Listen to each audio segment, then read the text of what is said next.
morning there. You're watching QTV This Morning, and I am Jenna Wasonko. Thank you so much for joining us, gentlemen. My amazing co-host, Ibrahim Abalde, as well as our guest, Mr. Adedirami. We're wrapping up the week completely. How does it feel? How has the week been? It's been an interesting one for me. I had friends visiting from the UK. I have a couple of cousins have come. Oh, nice. To spend holidays here. Amazing. So, yeah, and to Angela and Janie, who are actually watchers of this show regular. They usually watch it from London. And they're watching, now it, they're from watching Gambia. it from Gambia. Oh, hi, guys. So, Thank hello. you for always, staying with us. So, yeah. So it's Ibrahim, been how was the week? We're wrapping it up. Walk. Yes, everyday walk. Come to QTV, do your thing. I thought you were quoting. I thought he was quoting Rihanna then. Walk. Anyway. Yeah. That's funny. All right. So I mean, it's been a very busy week. I mean, you need to handle a lot of things. You need to do one or two things. I mean, for you to be on this morning, there is a lot of work that goes on the background. You know, I think it's interesting you've mentioned that, because you've just made an idea pop into my head. Perhaps we should one day do a B-roll of some of the research that goes on before this show is put together. Until you come on. Because people think that you just turn up and you just talk and talk and talk. Yeah. But of course it's not totally a production different. meetings. Yes. You said, what footage are we going to use? Which guests are we going to? So one day maybe we should film something like that and just play like a 5 minutes. Yeah, I think end of year will do. Yeah, end of year is we could do that. approaching, so I think end of December is something that we can look at just to show people what happens in the background. Yeah, I think it's a good thing. Well, yeah. So that is it. I mean, So you've asked us how our week has been. How was yours? Yeah, mine has been normal. I've been sick a little bit in between, but everything is going well. At least I'm here. Yesterday I had youth dialogue. It was really exciting. We had this young people that I talked about up country who are doing this rural tourism. Hopefully it's coming on today on the news. Sure. So it's sad to see that they have the energy, they want to do this, but the support is not there. For example, in Alberta, they do not even have a craft market. The structure does not exist. Right. They just have their stuff displayed on the floor, stuff like that. And this is something that we're interested in, because we keep saying that, when COVID happened, we kept saying, okay, we need to change the mindset. We need to get people touring internally within our own country. And, I remember when I drove around the Gambia, not long after I came here, when I got back to the office, I was shocked, I have to say, at how few of my colleagues had ever been beyond Brikama, even. So, let's get to explore I think the our rural country tourism, has to be looked into. But then the rural sites that people need to go and see are also dying gradually, especially the James Island. This young person was talking about how every year, erosion takes its share of the James Island. It's getting smaller and smaller and smaller every single year. But UNESCO with the Gambia government actually, have this project. I don't know how far with that to kind of refurbish it and make it better. I think, but it's taking. I'm not sure whether it might have already been given official UNESCO heritage site status. It is. Yeah. So usually when you get that, then they then provide funds for to rehabilitate and save it and so on. So we keep our fingers crossed. Yeah, we keep our fingers crossed on that. Yeah. So today we have a very, very packed show. We'll be taking a look at so many things. World Day of Remembrance for Road Traffic Accidents.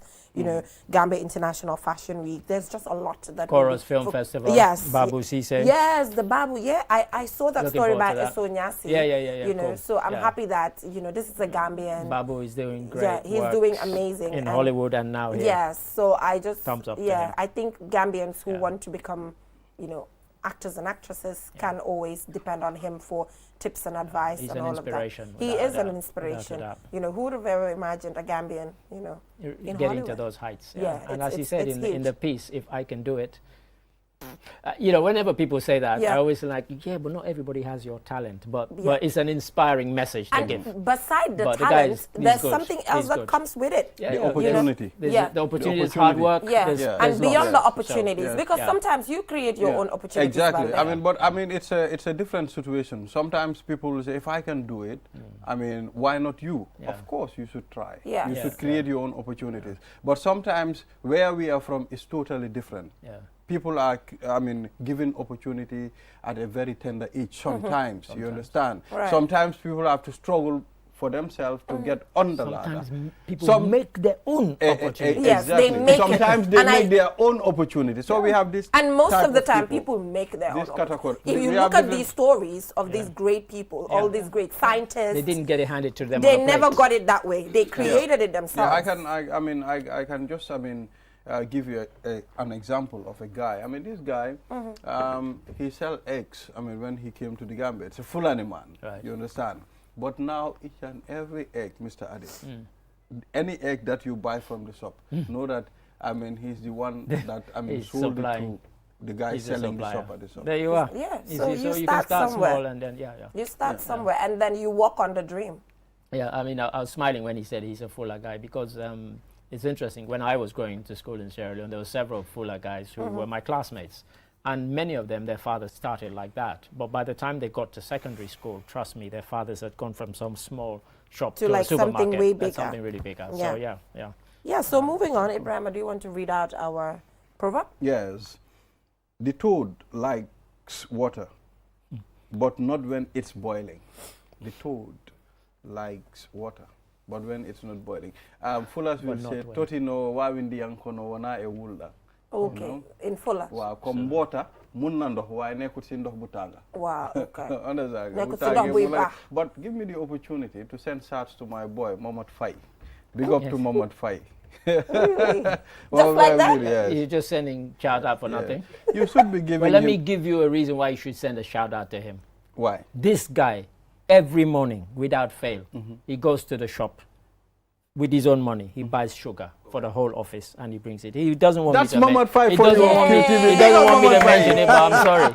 I went there every morning. Every morning. Every morning he comes and buys a bag of sugar. He loves me so much. You see? He loves me. Another one? For the past 5 years, he's in love with me. So who would have thought sugar will make Jenaba love Mohamed? For the past 5 years, he's in love with me. But I'm like, no, I can't be your second wife. You're already taken. So I'll just allow that to slide. You'll be second. You know, I was about to put the two and two up together. To the next. Call him a sugar daddy. So let's discuss the proverb. Mr. Ade, what's your take? Yeah, interesting one. I smiled when I saw it and I thought, where's it from? And now I know it's from Guinea. It really had me scratching my head. Toad likes water, but not when it's boiling. I guess it's a bit. Sometimes it's about being in your comfort zone. You know, you're working somewhere, and you know you're kind of meddling along, and you're just going along, and then they pile more and more. You say, "Yeah, I love this job. I'm a manager now," but then you realize that it comes with responsibilities. You know, you have to manage tasks. You have to manage people. You know, situations, deadlines, you know, suddenly it's like, you know, like they said, if you can't stand the heat, stay out of the kitchen. But this one is like, you know, they told you, you're chilling. You're thinking, I'm a manager now. I see these guys who are managers, it's easy. And then you get there, you realize it ain't easy. It comes with hard work. It comes with lots of things. I guess it just shows how people want things the easy way. You know, they don't want to go through the challenges that are attached to specific opportunities that they want to have as individuals. They just wanted the easy way, let it just come. They don't have to work hard, you know, spend some time to achieve something. But on the other hand, sometimes, you know, you have to get into the boiling water to be able to have lasting opportunities or positions or dreams or whatever that you're looking forward to having. And that is, you know, the trend that we see not just in Africa, but just generally, even in our politics, even in government. For example, we take a look at the Commission of Inquiry into Local Government Councils. Currently, you see people coming and testifying, and then you'll see that, oh, this person wants to get rich, but wants to get rich the other way. The quick way, without, you know, educating yourself, climbing through the ladder to actually reach a point where you get the money that you want to get as an individual, writing checks, getting kickbacks, and all of that. So I think that's just basically it. People just wanted the easy way, and that's it, being in your comfort zone. And sometimes it's beyond that to actually be who you want to be. Well, when you look at the interpretation of the proverb, I mean, you can interpret it in different ways. There are many ways. There are many different ways. There are many ways to kill the cat. You understand? So what's your way? What's your you way? Can give someone opportunity, but give the person the opportunity because the person, you believe, this person can handle this. And when the person can handle it, I think at some point too, you don't have to put your nose into that person's affairs. You leave them. At some point, you don't have to be, well, it's good to monitor whether it's going well, you understand? But you have to be very fair the way you monitor these things. I mean, sometimes people will give you opportunity, but at some point they make it hell for you. Because they want to see if you can succeed or fail. In fact, sometimes they want you to fail. Sometimes not succeed and fail. Sometimes they want you to fail. You understand? I've seen that in several occasions. You know, although for me, if you give me opportunity, you want me to fail, I exit. I mean, I don't. No, I don't exit. Wait for that. I do the opposite. It for depends. Me, I will defante with you. Mr. Ade, you know what defante is? I'll be in the middle of the thing, handle the game, make it happen in front of your face, and then I'm done. Because when you exit, you fail. No, there are fights. You listen to the person there are fights you cannot win. We know that. We know that. You understand? Okay, we balance these things. Yes, there are fights that you know. There are opportunities that you can be there. But in this context. Yes, you can be there. But so that's why I said you can interpret it anyhow. I know, but what you said and the way that Jennifer has just picked up on it is, I'm the same. If I know somebody has given me a task because they want me to fail, trust me, I will succeed. I will hammer. You will cry at my success. What? But what about what about if they want to muffle your success? I mean, they can try and muffle all they want. We've all been there. We've all been there. Well, we've been there. Bosses. Well, I mean, let me give you an example. It's just general life. Listen, let me give you an example. It's just life in general. I once had a boss when I was working. I will even mention where I was working. I was working at the insolvency service in UK. And this guy was always on my case. He was always trying to give me a hard time. And so I took 4 weeks and I went to Sierra Leone and Gambia on holiday. And he called my staff. And he said, look, you guys know I've been having a lot of trouble with Ade.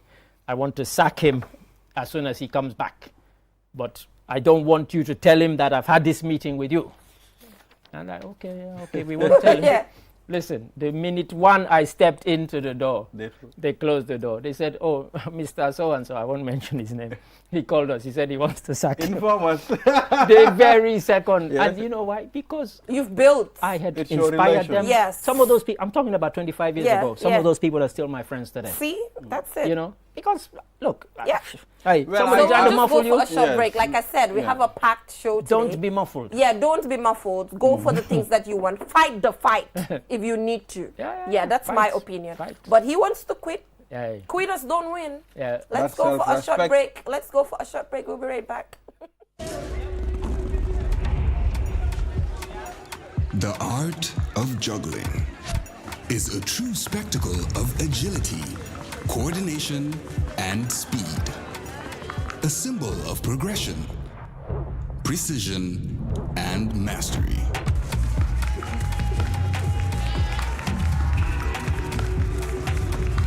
"5G Speed is like having the juggler in your pocket. With lightning-fast download and upload speeds, you'll easily be able to juggle even the busiest workdays. Whether you're a busy entrepreneur, a creative, or just someone who wants to stay connected, juggle your tasks with ease with QCell 5G Speed. The future is here. It's fast, reliable, and efficient. First brought to you by QCell. We innovate, others follow.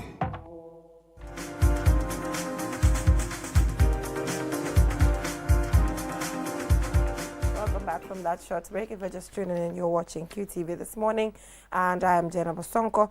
So, gentlemen, do we have any newspapers here? We do. Yes, I mean, we do. There is a group that sent me a request here. Stingy Men Association. Stingy. Yes, Stingy Men Association. Mr. Ade, I'm asking for newspapers, and he's telling me about Stingy Men Association. I don't know what's going on. Is that something to be proud of? They want me to be part of the association because they said over the years they've been happy the way I spent and dispense my finances. So they want me to be part of them.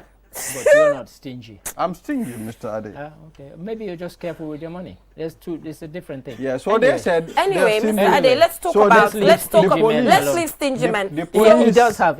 So moving on, yesterday, the president came back from Saudi Arabia. Yes. And then during that meeting, the Gambia and Saudi had several bilaterals. Yep. And aside from that, at the airport, when he was received in this interview with Aliou Ceesay, he also mentioned that the OIC is not happening in December 2023, but May 5th.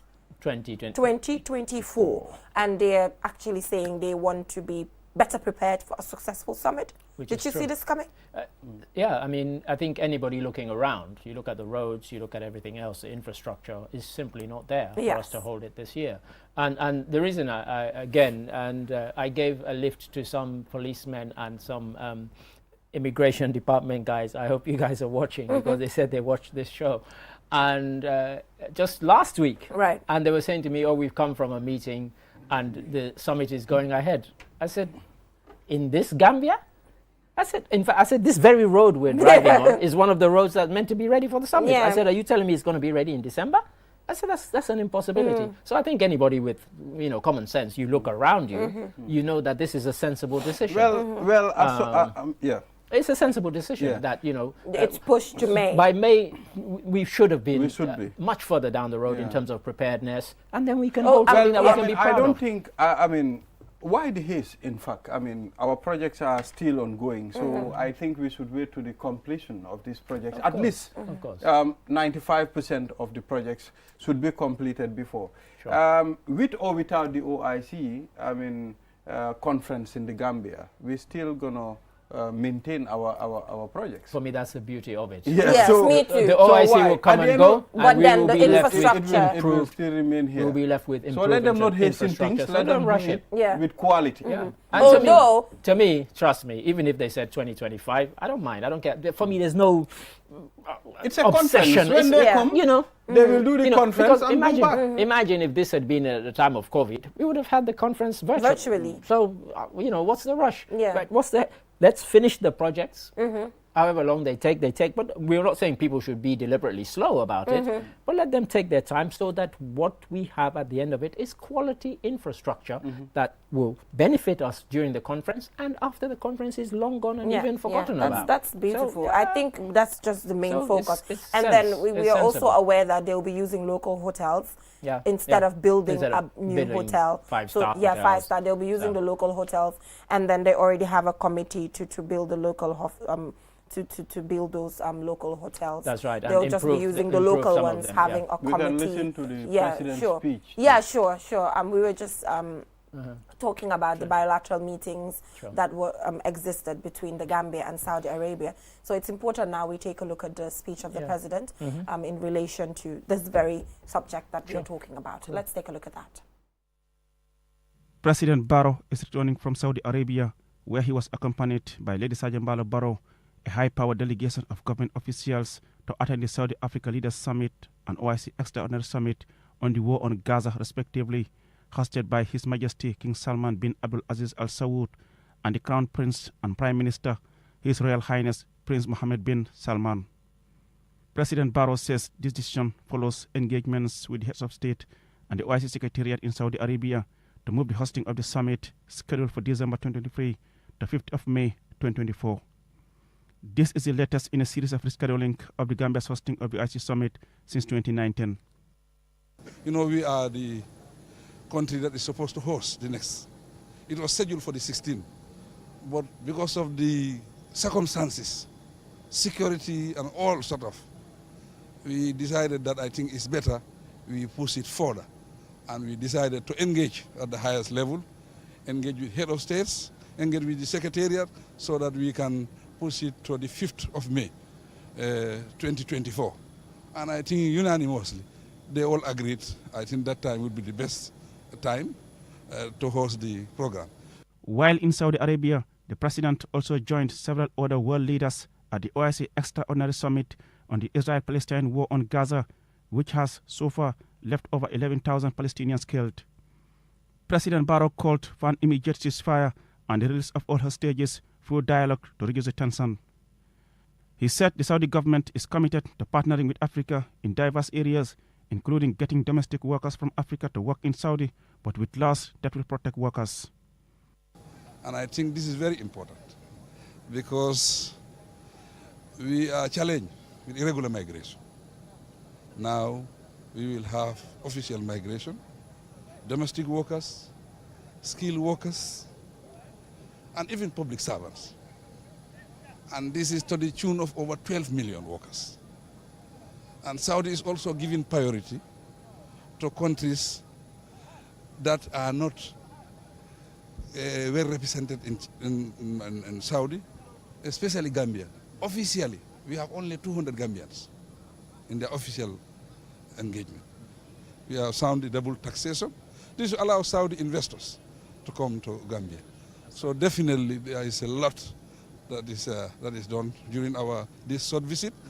Several Saudi dignitaries called on President Barrow. So, Mr. Ade, that's exactly what we were discussing, the fact that they need, more time to ensure that they prepare for the OIC.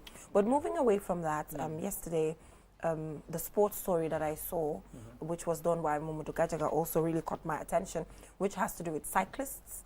Not getting the... Although I think we weren't able to bring we weren't able to, but we can mention it. We should, I think we can mention it because hopefully it will come today and will not be here till Monday again. Sure. I think it's really sad. And you know what? I covered one on behalf of Mamadou Gajaga, the Cyclist Association, and then they are very committed. But then the support, because I'm even aware that there's a specific bike. That they need. It's not just I any bike. think we've invited them here. Yeah. The students, in fact, with they the bikes. Came, right? They are very expensive bikes. They are. But what has always surprised me is that cycling in most countries, a lot of the cycling teams are sponsored by the private sector. And so I've never, because for them it's advertising. Somebody's riding the bike and they've got you have your logo all your somewhere. Logo all over. And I've never understood whether they've approached these organizations and they've they told me that. And it surprises me because of course they're not just trying to cycle here in the Gambia. They want to go in the sub-region or even beyond. And beyond. Tour of West Africa, tour of wherever. And they can't because they just do not have the resources to do it. They don't have the bikes. They don't have anything. And it's a shame. Usman Jane, who has been, with the team. I remember we interviewed him back in 2018. Oh wow! Yeah, and it's still the same. Still the same challenge. Even then, it was they were facing the same challenge. Well, I think that structure should be there. I mean, whereby they can empower these people as well, help them with certain, because cycling it's a very big sport when it comes to other countries. So I think that needs to be put into consideration as well. So moving on, also we see New Yundum and their new maternity ward as well. And one has to say, paid for by the community. Not by the government.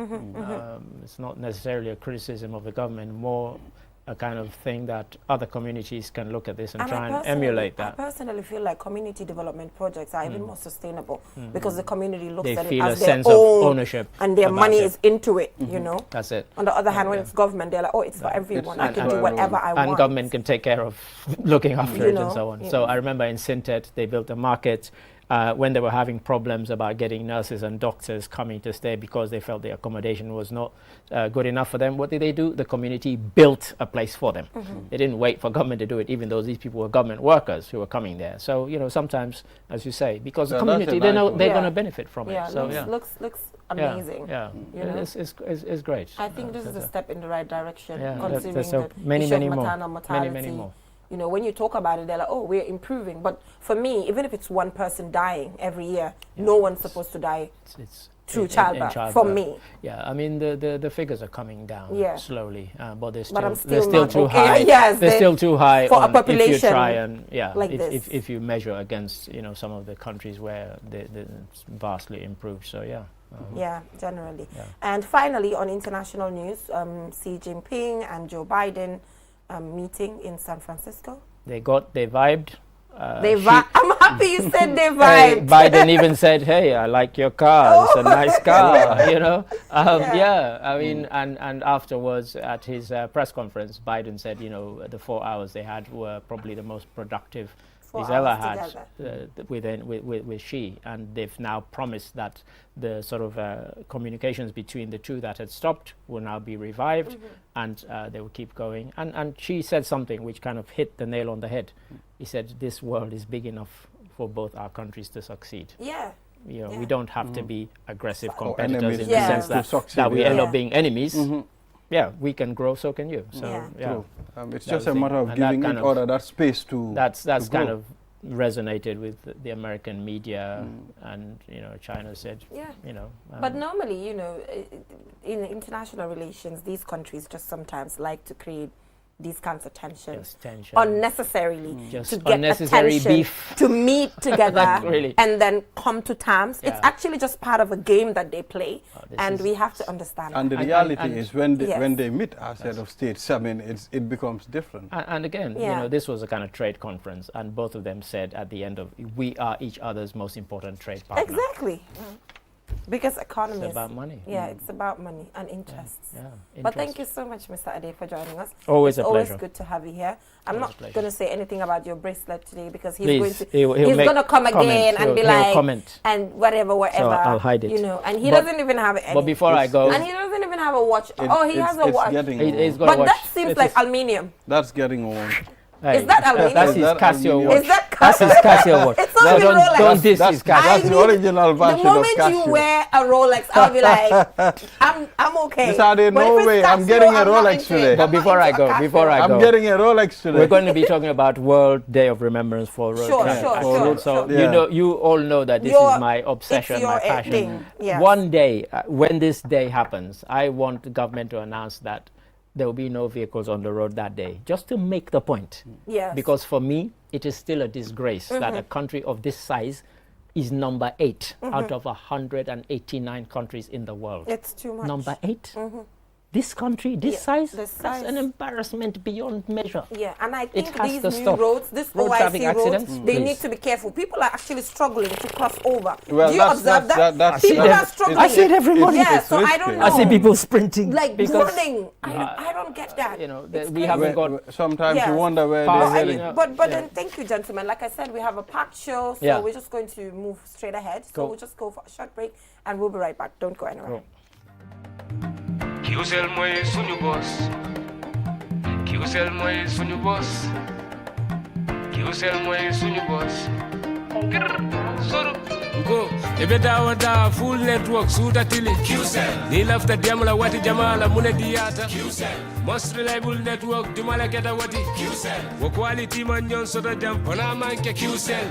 Ani be wuloni farole kono walante be bakono jala fayola network ko se taria. Qcell suñu boss. Ñu fi njëkk indi 3G ñu dellu taxi 4G plus and now we bring you 5G. 5G. First and only 5G provider. Suñu boss. Itella follow adi doron nesa keno. Suñu boss. Gambia bela nyon tawo fele Qcell. Suñu boss. Ko fasunta buka busi Qcell. Suñu boss. Itella moldi milka kukutol nati Gambia. Qcell meta lori la kilianol yele imanjina amanda wala itella ka quality dila dadi ma itelle silo wala ngodol mume be kenoma. Qcell suñu boss. Qcell suñu boss. Qcell suñu boss. Qcell suñu boss. Connection be bambandi Qcell suñu boss. Qcell most innovative Qcell suñu boss.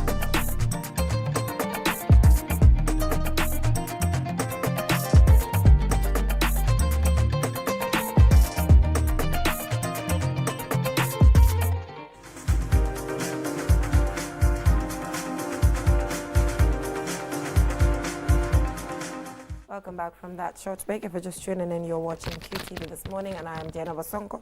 So, Ibrahima, we are moving on to a very interesting topic, and we already started talking about it because Ade is really excited about Babu Cisse, who's a British Gambian Hollywood actor, and he's about to talk to us about the Chorus Film Festival. But before that, I know the news featured him and all, but this is a completely different platform. True. So we would also want to, easily, delve into the life story and everything because we have a different viewership here. So just to start with, how did this start? How did my acting start? Yes. How did First it of all, start? I want to say I'm Gambian British. Yes. Not British Gambian. Oh, okay. Gambian, British. Okay, let's take that Both again. my parents are Gambian. I was Gambian first. I just happened to be born in England. Let me take that again. Okay. So we're joined by Mr. Babu Cisse, Gambian British. Thank you. Thank you very much. So we get that right. I was working for Deloitte, actually, as an accountant when I received a phone call that I would say changed my life. It was from a cousin of mine, and in the phone call, he mentioned drama school. And when I heard those words, it just was like lightning. I'd always dreamt of being an actor, but in that moment, I suddenly thought, oh, there's a system for doing it. So I applied. I applied to 4 drama schools. I got into the first 2 I applied for and thought, okay, maybe this is for me. Then I called my parents, Aliou Cisse and Hadi Jain, and I said to them, look, I've been accepted at drama school. I remember my dad asking me, does it mean you'll lose your job? And I went, yes. I'd already actually been lucky enough to get a house at that time. And he said, will you lose your house? And I said, probably. And he said, because, you know, I was going from earning to not earning, going back to being a student. And he said to me, well, you're a grown-up. It's now time for you to make your own decisions. We wish you all the best. And passed me on to my mom, who was also very supportive. So here I am, 20 years later. Yeah, so how has it been living the dream? Well, I mean, I've got to be clear with people that it's not just fun. Okay. You know, it's undulating. You have a lot of challenges that you have to face. First of all, it's the only industry where you can have 96% unemployment, and it's not considered terrible. That is the rate. Only 4% of actors are employed at any given time. In fact, that number has now dropped to something like 2. Any other industry you're doing that, people wouldn't accept it, you know. So, I mean, I can understand maybe in your industry it's not dissimilar. Journalists as well have a lot of people who are not working, doing what they love. They have to do other jobs. So there's always been that challenge of trying to establish myself. I'm also an outsider, being a Gambian in Britain. Regardless of the fact that I have a British passport, the truth is that, you know, if you listen to me speak, there's certain things I have. They can tell I'm not from there, or, you know. So there were some challenges I had to overcome. You have to get yourself set up properly. You need an agent. Then there's Hollywood, which is huge. You want some representation there as well. That took years of effort, multiple trips, lots of conversations, until I got to the point where I was set up. And then once you're set up, you get opportunities. Like, well, do you want to audition for this film or that film? Oh. And you're auditioning against some of the best people in the industry. Some of them are already famous. They don't even have to audition. They're just offering them the job. So it's you're fighting for quite a small amount of opportunities. But I just, over time, you know, became more mature, focused more, worked harder, took it more seriously, and it started to pay dividends. How was it like when you were given your first role in Hollywood? My first role was in a horror film called Severance that we did in Hungary, out in the woods. And it was quite an exciting moment, but I was nervous and inexperienced. There was just a lot of things that I did not know how to do. That's the bottom line. But I was fortunate there were some very helpful people on set who helped me understand some things. I mean, I had been to drama school, so I wasn't scared as an actor, say. What I was scared of was the new experience. You know, loads of cameras around, loads of people behind the camera. Now, as a Gambian, British, let's talk about the Gambia movie industry. Yes. I mean, most people, most countries today, they've structured their movie industry in such a way, you know, it's really paying outside. When you look at Nigeria, when you look at other countries. But the Gambia is still lagging behind. What do you think it's the problem of the Gambia? Well, one of our biggest challenges is the size of the Gambian market. If you think about it, Nigeria has 200 million people. So you can try and fail 20 times in Nigeria before you ever have to export anything. True. So one of our disadvantages is that if we make a film that we wanted to make money, I mean, obviously you can make money in the Gambian market. You can. But, and that's the thing, people don't realize this. An important part of film is money. All of this did not come for free. You don't get to do this. So you have to think of the films as a film industry and creation of content. So I think that's what I'm thinking of, is that in places like Nigeria, they have all this big advantage of having all those people. In Gambia, we do not. However, that is also an advantage. It means that as Gambians, we immediately have to make films that we can export. That just means we have to hit a certain standard. And that's what I'm doing at the Chorus Film Foundation, is to encourage people to understand how storytelling works on an international basis. You have your favorite films, I'm sure. You don't know it, but there's a structure, just like you'd build a house. Once you learn that structure and understand it, then you can start executing our stories within that structure. The authenticity is that it's still Gambian, but it has something new to it. But we have a golden opportunity right now. Netflix spent $16.6 billion last year on production. Right. Amazon spent 16.7. Disney spent 33 billion. If you add all the other companies, you're going over 100 billion being spent. If Gambia even got 0.1% of that production, that's $100 million a year of employment, investment, content making. We could even convince QTV to join in because any content you make in the Gambia, you can sell anywhere around the world. All these shows that I'm in, they're being watched by audiences around the world. Right. Those audiences are not getting them for free. They're paying for them. Of course, there's the illegal downloading that happens, but regardless of the illegal downloading, subscriptions are there. So how soon do you think we can make a turnover in the Gambia? But just to add on to that question as well, making a turnover requires talent. Correct. Local talent. Correct. So what's your assessment of that? We have a ton of talent. We do. Exceptional talent. Like, when I first came here, I came home tired. I've moved back to Gambia since 2019. I was tired. What has revitalized me is the talent. That you see. So raw talent, there's a lot of. Gambians are as smart, as strong, as creative as anybody you see out there. Right. We have our challenges, certainly. There's no question. The talent is here. All we need is to build the skills. So that's what I'm focused on. It's like, well, let's figure out the systems that are being used by other countries and the skills that are required. What are they? Every single skill, I mean, everybody focuses on acting. Acting is just the last piece that you put in. There's the director, the makeup artist, the costume designers, the set designers, carpenters, electricians, everybody. Sound is on set. So all of those people need to be skilled up to a certain level. Once we can skill up those people to a certain level, then we can produce content of a certain quality that can compete globally. But also to do that, you need the structure that you talked about. Correct. And to build the capacities of those individuals, you need maybe an institution.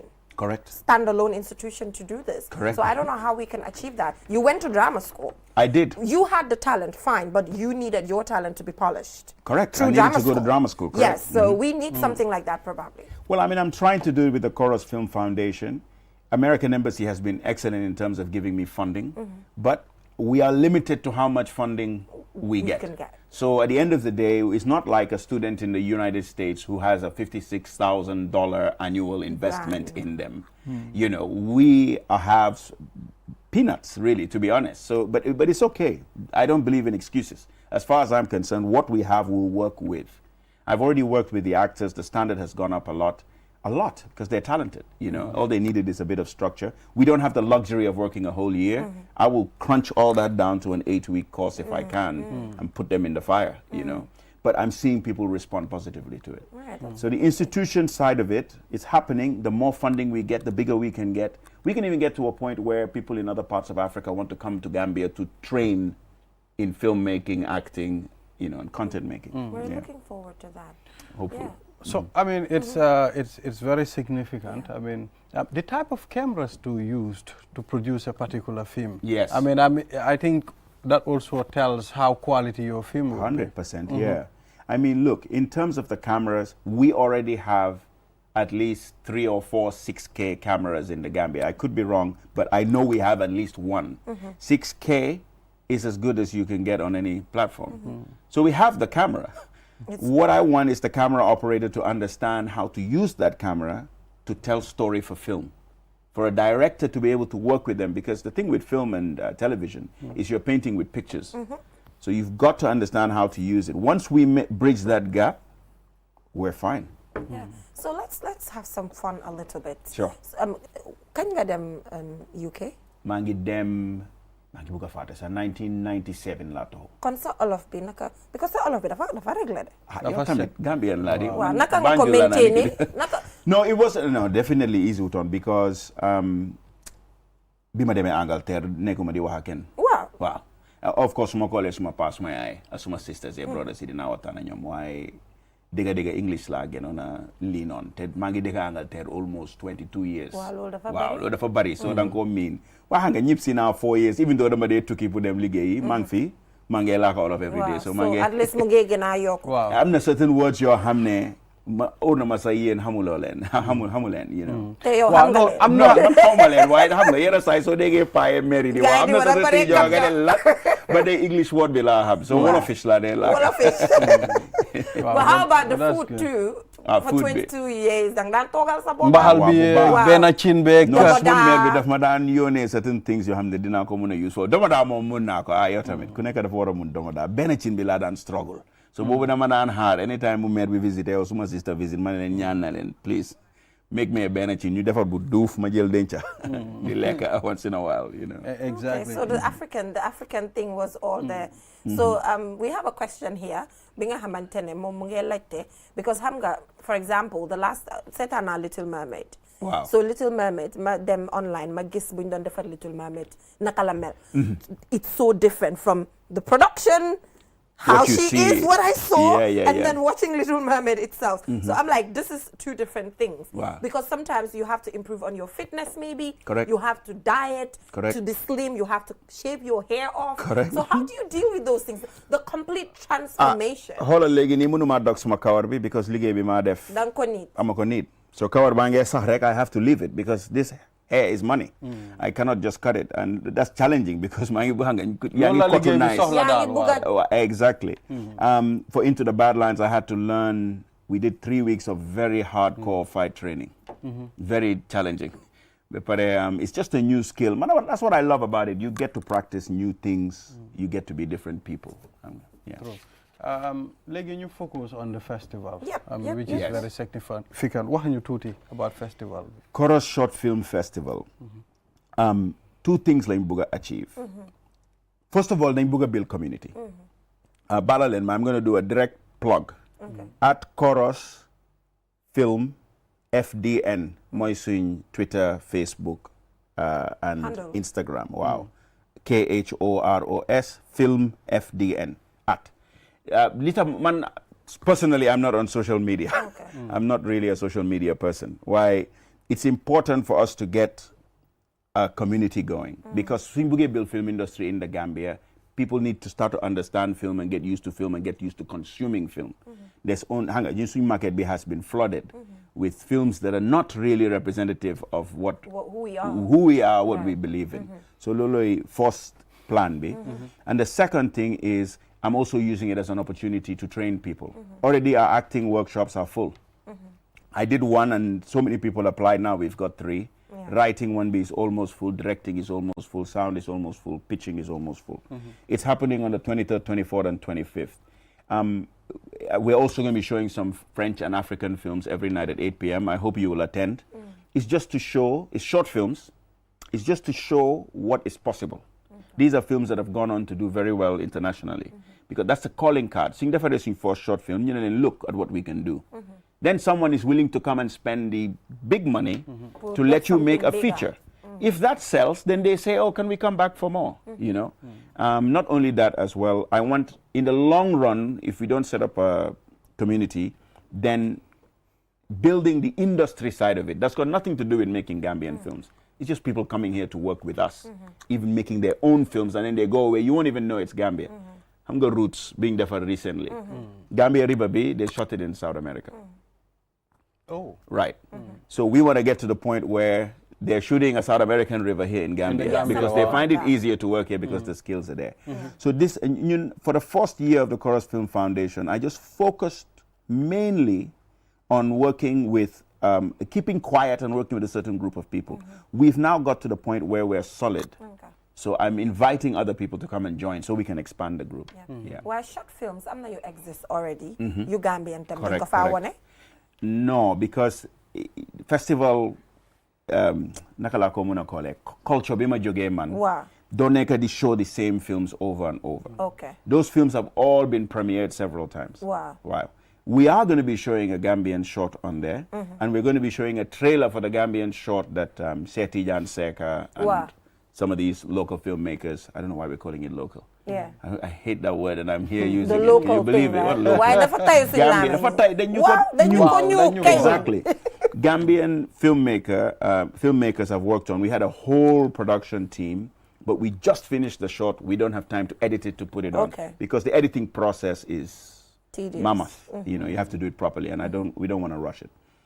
So what we're going to do is show a trailer from that with the making of around it. So there'll be that as well, showing you what work we've been doing. But apart from that, we've got films from Egypt, Somalia, Ghana, and so on and so forth. Films that we feel represent something that we understand as well. Well, I am hopeful. I mean, we have a future in the Gambia. The future is bright. As far as am na ñu mel ni yéen ñi nga xam ne am ngeen di experience ngeen dellu si di jàppale industry bi. So maa ngi am di hope ne luy ñëw si kanam mooy daaxa. Wow. Inshallah. Ba pare maa ngi laa ñaanal nga am film boo xam ne di nga mën a dog sa kawar bi. Amiin. Parce que yaa ngi bëgg a mel ni Ibrahima. waaw mu ne kawar bi xaalis la di. man de bu dee feeyoon nañ ma ko dama bàyyi kawar bi. waaw léegi su amee film boo xam ne dafa war a ndelu dina ndelu. parce que ndelu bi tam boobu dama xaalis bu boobaa nga oo ma rek ma ñëw. yow nga def ko bu boobaa nga oo ma ñëw ma ndelu. ñëw si acting bi.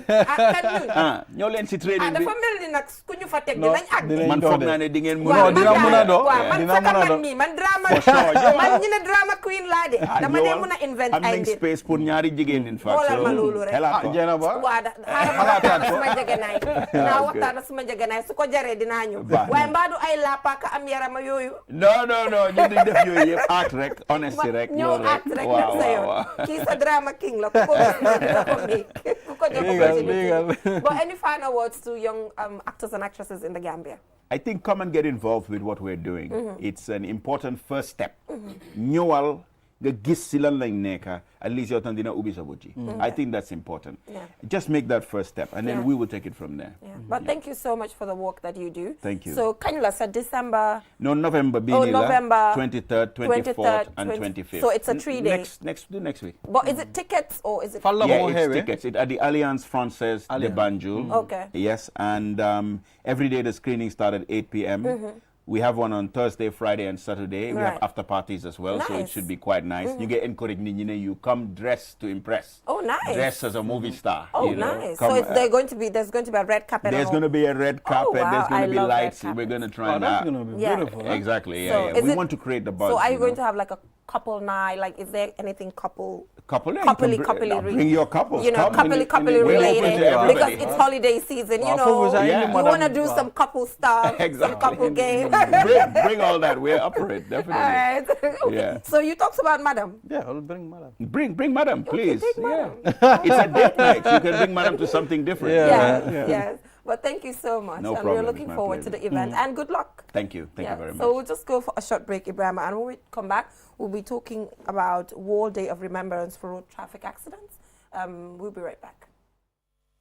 The future is now with QCell's 5G network. Experience speeds like never before with our new 5G Rocket Fixed Internet plan. Get speeds from 10 Mbps to 100 Mbps. Your 5G-enabled devices. Walk into QCell headquarters to get one of our 5G routers and experience the true feeling of 5G. Only with QCell. QCell brings you the future. Tech, innovation, incredible speed. The future is now. For more information, call our customer care on 111. QCell, Sunyabus. We innovate, others follow. Terms and conditions apply. QCell brings you the future with our ultimate bundles. Enjoy the best voice and data bundle plans in one package. Get unlimited data packages with flexible validity and enjoy what true internet feels like. Get 30 minutes of on-net and off-net calls with 5 gigabytes of data for just $350. Or get bigger bundle packages from 10 gigabytes to 20 gigabytes with over 100 on-net and off-net voice calls and enjoy the fastest internet speed in the Gambia. You can also buy 1-day, 3-day or even 7-day packages and enjoy unlimited data bundles with uncapped speeds. Just dial *343# today and experience the limitless capabilities of the QCell network. *343# should be your favorite code to dial now. For more information, call our customer care on 111. QCell. We innovate, others follow. Step into the Espas Motors showroom for your luxurious name brand vehicle. Located along the Bertil Harding Highway, Espas Motors is the Gambia's authorized dealer for Chery, Kia, Ford. And now we bring you the new Peugeot Model 3008 SUV. 18-inch alloy wheels, 216 inches high ground clearance, keyless entry system, start and stop button, rear parking assistance system, reverse camera, adaptive cruise control with speed limit, LED daytime running lights, front and side airbags, 8-inch HD touchscreen. Not to forget our exquisite Peugeot Landtrek double cabin pickup with 2.1-liter diesel engine, 6-speed manual transmission 4x4, hill descent control, LED daytime running lights. Espace Motors, the authorized dealer for Peugeot. Visit us today or call us on 35-2222 or 353-4444. Looking for the perfect place to promote your product or place your advert? Look no further than QTV. We are the premier destination for businesses looking to connect with Gambian audiences and beyond. At QTV, we offer a variety of advertising solutions to suit your needs and budget. With our diverse range of programming, you can be sure that your ad will reach a broad and engaged audience. From our popular news broadcast to our exciting music and entertainment programming, QTV has something for everyone. QTV, the premier destination for advertising in the Gambia. Contact us today and let us help you reach your audience.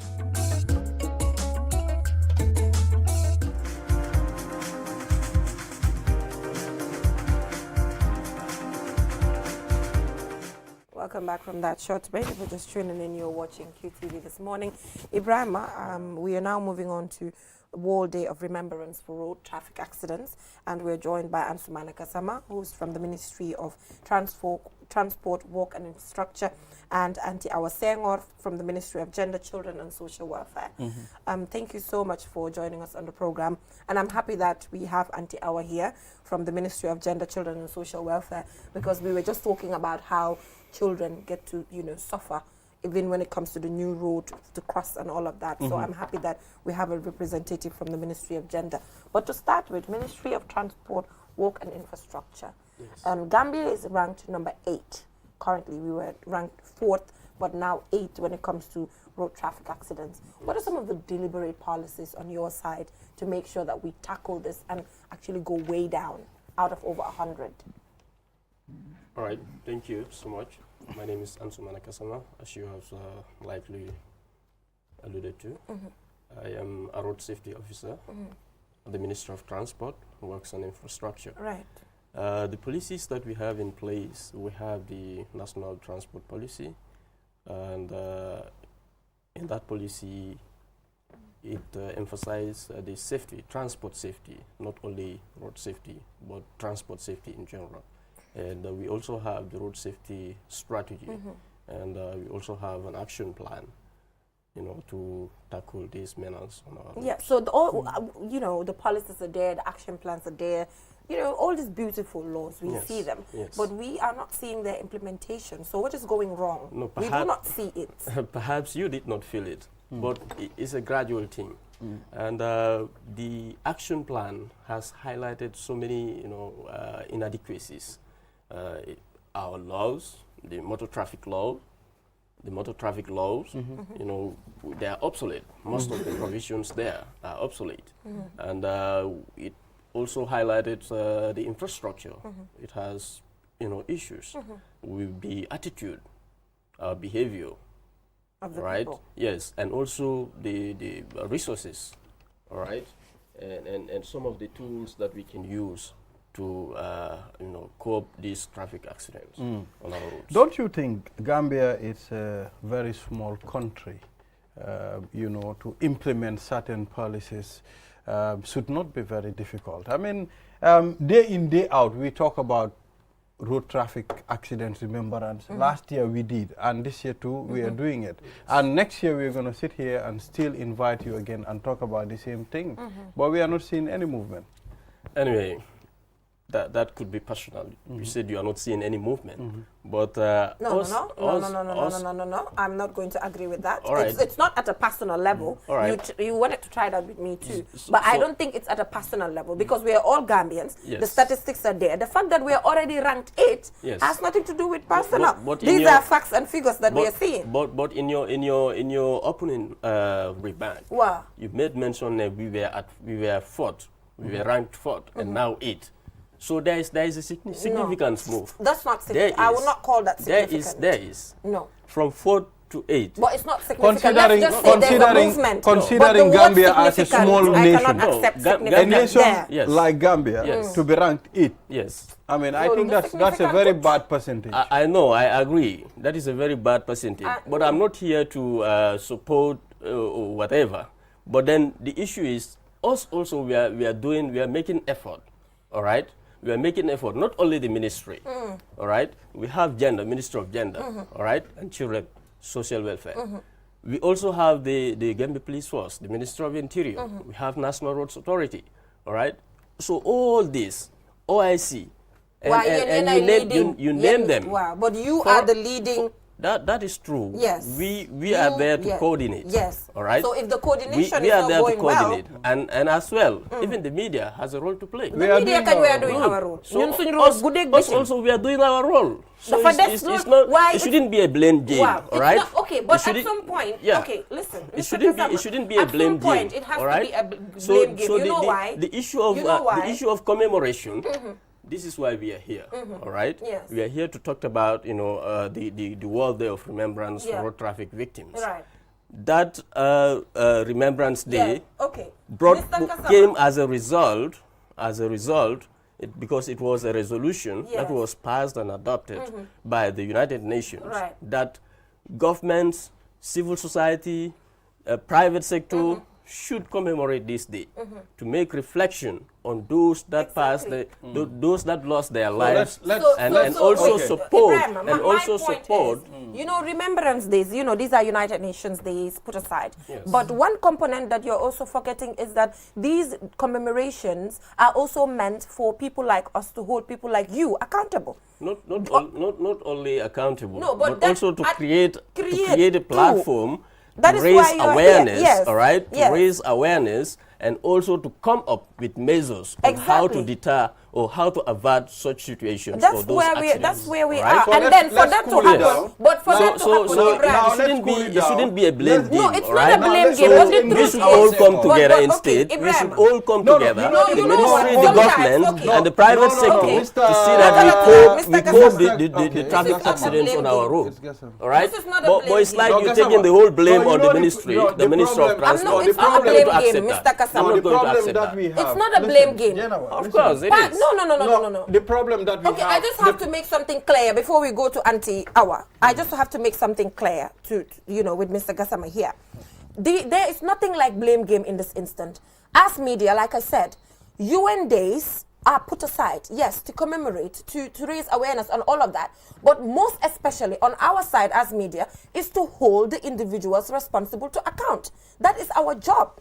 And then as our job as well is, if there's need to blame, if we see a gap and a person is responsible for it, we have the right to point fingers to those individuals. I just want to ask we have a right. Okay, the Ministry of Transport is under which, it's under the, it's a body set aside by the government of the Gambia.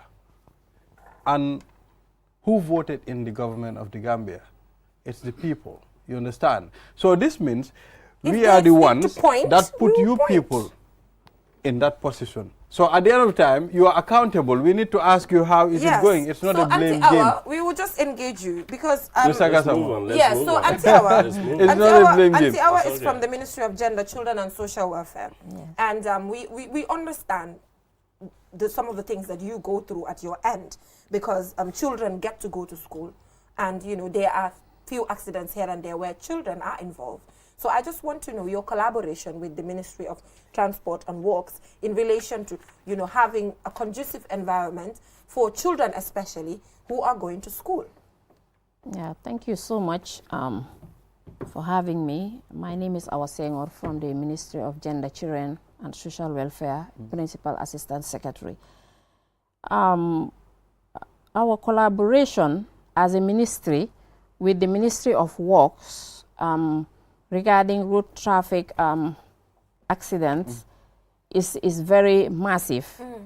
Knowing the fact that road traffic accident is everybody's business, right, and our ministry being in charge of 95% of the population of this country, we really have a stake, the largest stake.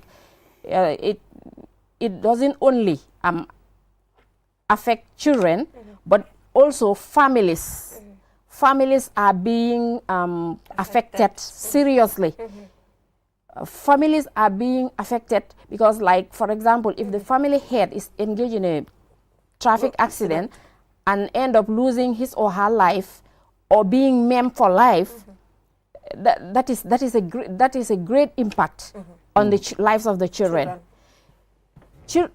Also, parents are losing their children here and there. Children are also affected by road traffic accident to the point that they can no longer go to school, right, and being nursed by their mothers. For example, there was this sensitization tour which we did last year.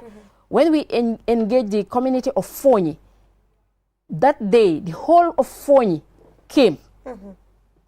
I will not say everybody, but every community was represented because they are being affected by this road traffic accident. Because what happened is the school is on the other side, and then the other community, mostly they cross the road. And we all know that highway, the way it is really, really, really, children are vulnerable. It's accident-prone area. So that being the case, when we had a dialogue with them, we really knew what they are going through. So for us, as Ministry of Gender, Children and Social Welfare, at the level of social welfare, we really work with these victims. We also work with the even elders who have like amputation. Yes, because we have our social welfare unit in Banjul. Right. There you have the orthopedic center, where you have these limbs. And if you go, and we are working day and night. Road traffic accident is everybody's business, and we are really overwhelmed. But we cannot be now. What I want to just say here is that we should thank God that being ranked 4th position in the world, that was just like 2 years ago. But look at it now, we are being ranked 8th. It means that the Ministry of Works is really not taking this lightly. Yes, we have the technical working group who are very versatile. In fact, last year we had a sensitization with the schools. All the schools that are along the highways, we had sensitization this thing with them throughout the whole country. And it really paid dividends. Yes, it really paid dividends. So what other solutions can we depend on, on the side, on your side, and the people affected when it comes to your ministry? What other solutions are there? Although I still disagree when it comes to the gap, ranked 4th and ranked 8th. It's still a disappointment to me. But anyway, you're free to decide on that, to say, I will not call it significant. What I didn't agree with is the fact that Mr. Kasama said, it's a significant milestone. It's not a significant milestone. Anyway, for me, I never thought that we will get to the 8th this soon. A 1,000-mile journey begins with one step. But this involves the lives of individuals, people dying. Yes. But it's a complex issue. Road traffic matter is really complex. We all know that the people, the attitudes, it affects. It can be caused by people's attitude. It can be caused by the way the road is constructed. It can be caused by drivers, even road users. These phones we are seeing now, people are using their telephones like irrationally. Drivers are using telephones irrationally. So we have a long way to go, but we are also doing our level best, although it's not easy. There are impediments. as he said, some of the laws, the act is so absolute. It need to be like revived, definitely, for us to get to where we want to go to. So now, as a ministry, we don't work as silos in this when it comes to this, but we collaborate with the Ministry of Works, and then we take part. We partake in their programs, the programs that we have during the whole year. Yes. Yeah. All right. So now, what I mean, how? Tell us how we intend to do the Remembrance Day. How do we intend to remember these people? I mean, what is the manner in which we are going to do this? Yes, thank you for that question. How we do this commemoration, we invite victims of road traffic accident, and we do a march past.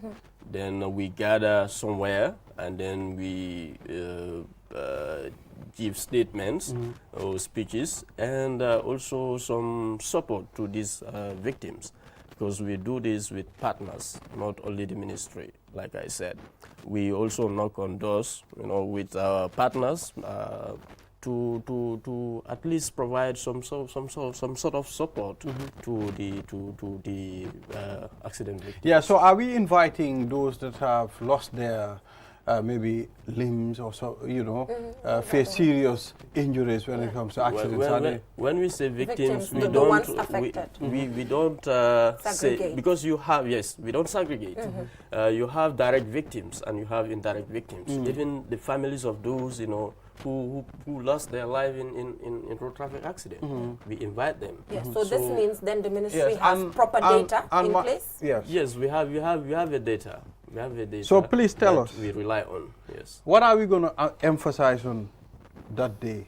What are we emphasizing? All right. On? The slogan for the event is to remember those who died as a result of the road traffic crashes, and also we support those who survived, and also we act. Yeah. So what this acting, acting part? We act for justice. Okay. So this year's theme is justice. Justice for the victims. Okay. So justice means the use of the courts, or what in this instance? Of course. Of course, is the use of our laws. Like, for instance, let me give you an example. Somebody happens to be involved in a road traffic accident, and a life is lost, and the matter is taken to the police, or is taken by the police to the court, and eventually what is happening in the Gambia, such issues will happen, and later there will be some sort of maslaha, li ndogal yalala, So the ndogal yalala normally comes from the victims? Of course. Sometimes after it has already been taken to court. After it has already been taken to court, or is on the verge of being taken to court. When accident happen, the police of course would be there. So now they will have to process, because it's a process. They will have to process and then take the matter to court. All right, and seek for justice for the victim. But like when that happened, and then somebody lose his or her life, then you see people come at the back door trying to negotiate. This is something that is ordained by God, and then they will not even want their body to undergo post-mortem. All right, so you need to provide evidence. All right, for you to prosecute somebody. And you can do that. You can do that through evidence, right? So when those things, then the families or the neighbors or the relatives of the victim would come and say, okay, we are forgiven. This one is something that is ordained by God, and we are forgiven. Let us drop the matter. So these are some of the things that are happening. Well, I know the day of judgment, there will be a lot of questions people are going to answer, because those that will say this is ordained by God, and there are things that obviously God is not happy with these things. Exactly. Yeah, so how can so what are you doing to strengthen the laws then surrounding these issues? Yes, so the laws, like we said, you have certain provisions that are obsolete. So talks are going on to look at the whole Motor Traffic Act and review it and come up with very stringent measures or laws or provisions that will deter people from these things. And also sensitization, because people need to know. They need to know that if you commit an offense, it is not between you and the victim, perhaps. It's you and the state, probably, because then the state will use its resources on the individual. Very well. And this sensitization, I think the media also can help us in propagating the message and sending the information out there. Yes. I think the media is doing very well in that area, especially on the side of also holding people like Mr. Gassama here, my friend, accountable. But finally, Auntie Awa, I think we have a few minutes to go. What other thing do you want to put across on the side of the Ministry of Gender and Children?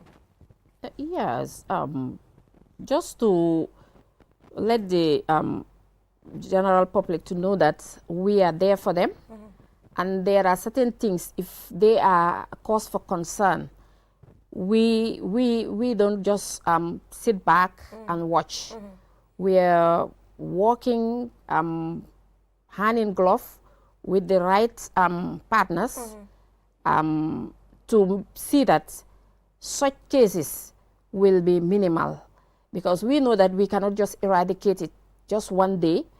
It's a process, and we are with the process to make sure or to see that traffic accidents will be at least very, very, very limited in our country, because it's a menace, and it's more serious than the pandemic. Some of these infectious diseases. You can be safe from those diseases, but can you be safe from road traffic accident? Nobody is safe. So we are also working with the partners in terms of advocacy and in terms of working through with the policies that can be changed and all that, to make sure that we are living, our lives will be safe in this country. Yeah, so quickly, Mr. Gassama, the OIC, you talked about the OIC has a stake in this. Currently, we already see the prevalence of road traffic accidents in these newly constructed roads. Yes. So, what are some of the plans you're putting in place to make sure that there are proper structures for people to cross, for pedestrians, drivers, students, and everyone? We were having this conversation with Mr. Ade, and we were jokingly saying that whenever someone's crossing the new OIC route, you will see how the people are actually running, People are literally using Bolt at this point in time when it comes to these roads, So what's the plan, quickly? All right. The plans, I may not be in a position to say. These are the plans, for pedestrian crossing on the OIC roads. Yes. But then I can say for certain the pedestrian crossing it will be very essential. It will be very, very, very important for us to have it there.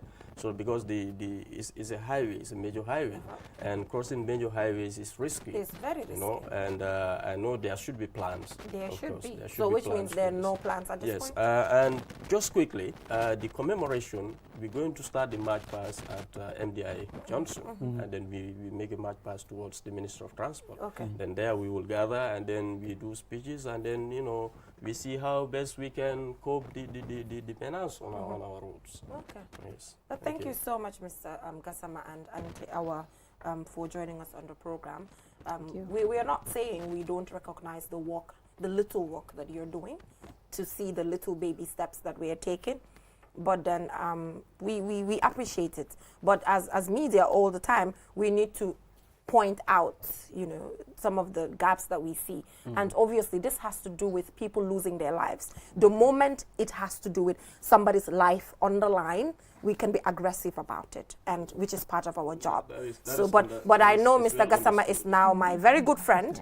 Moving on, we are very, very good friends, and I'll be calling you here and there to say, hey, Mr. Gassama, how far? What's going on at the ministry? No problem. Because it's like you said, it's a collective effort, and the media also has a role to play. And we are open to any discussion. Okay. As far as you said, the lives are at stake. They are at stake. And not only to hold government officers accountable, but also to provide solutions. Exactly. Because at the end of the time, this has to do with all of us. Yes. You never know who is next. All of us are vulnerable. Yes. All road users, right? Yeah, all road users. Yeah, so that is all we have time for. And also, gis nañ ne nag yi génn nañ si tali bi.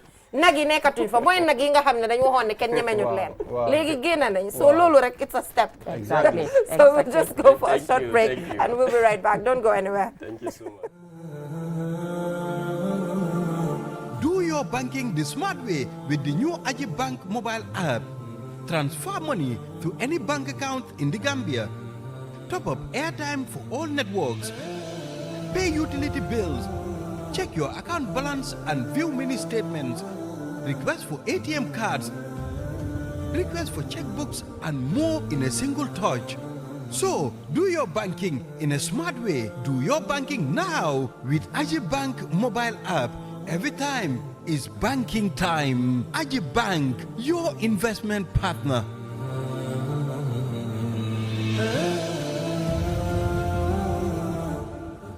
You asked for it, and QCell is giving it to you with our new and improved Sunyu Bundle Mega Promo. Now you can get more data at cheaper prices. Buy any of our bundle packages and enjoy massive discounts. Dial *303# and enjoy browsing on the network with the biggest coverage. Buy a 20 megabytes data bundle for as low as $7 and 50 bottles today, or purchase bigger bundles up to 20 gigabytes.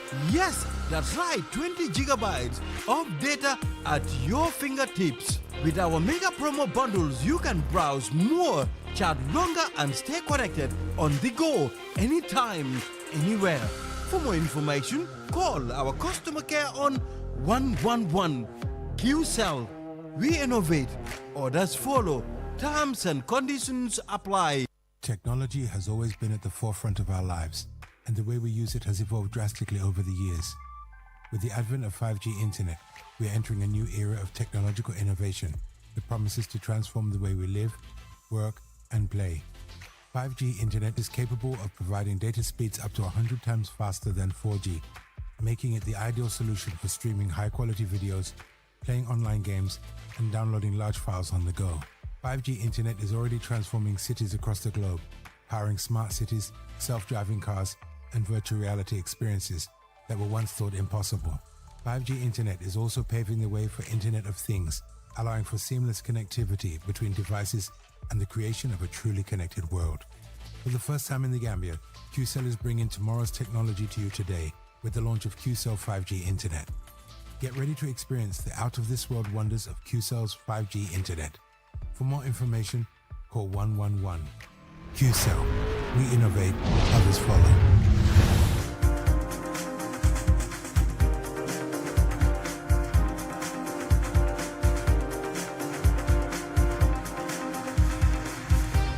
QMoney is back again with an offer of a lifetime. You can now buy Sunyu Bundle data packages directly from your QMoney wallet for half the price. Get all Sunyu Bundle packages from 20 megabytes to 20 gigabytes and enjoy the biggest internet data discount in the market. Just dial *323# now, choose option 4 and start buying your favorite Sunyu Bundle package half the price only with QMoney. Pay less and stay connected with the most reliable internet service in the Gambia. For more information, call 133 QMoney, Sunyu Kalpe. Terms and conditions apply.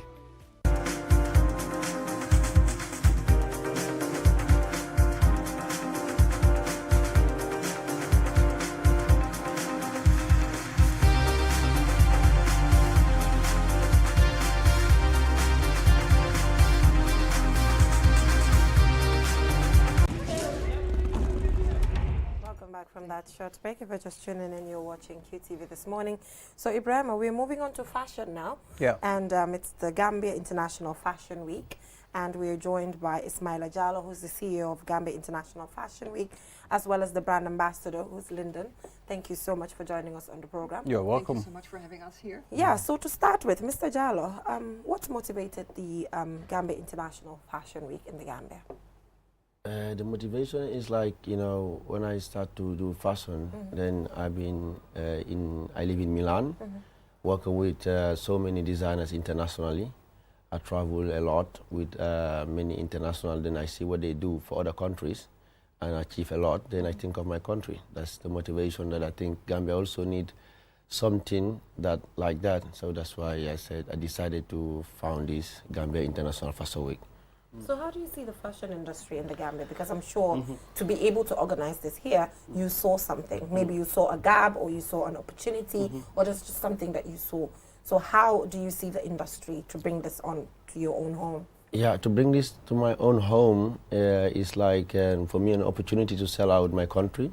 That is not only about it's not only about holidays and things. Also, we can do fashion and to make it more internationally. That people can also say, in November I'm going to Gambia for the Fashion Week.